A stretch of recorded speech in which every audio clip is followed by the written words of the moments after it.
Okay, day 3. It is considerably better in here. It's just camera stuff there, really. I've moved the fridge in, which I'm really annoyed about because it took ages and I had to alter the workbench in order to do it, and it doesn't work. Gonna try the fuse, change the fuse, see if that makes any difference. But I've got a clear work surface, pretty much a clear work surface, and a near clean work surface. So we're nearly there, and even got this kind of sorted. Kids can now get their bikes out, happy days. But yeah, progress. Now I've just got to unload a car full of wood that I picked up for free the other day. As you can see, my lumber storage is full, so I'm not quite sure where it's going to go yet, but we'll work it out.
So this is it.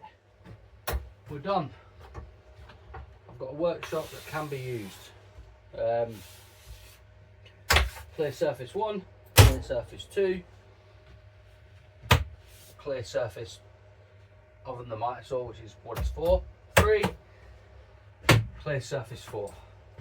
I'm extremely happy. It's not perfect, but as I said many times before, other than the machines and the tools in here, I spent nothing on this workshop. Oh, obviously I bought the timber for the stubble,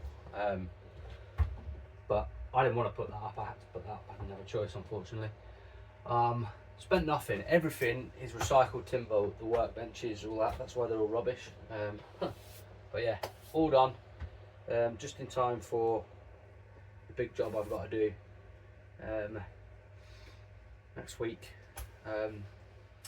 which I can't do outside because, as usual, it's raining. But yeah, any ideas on how I can improve this even more, utilise the space better, maybe move the tools around a little bit, I don't know, the machines, then drop me a comment. Otherwise, just keep watching all my stuff. But yeah, done. Clean workshop.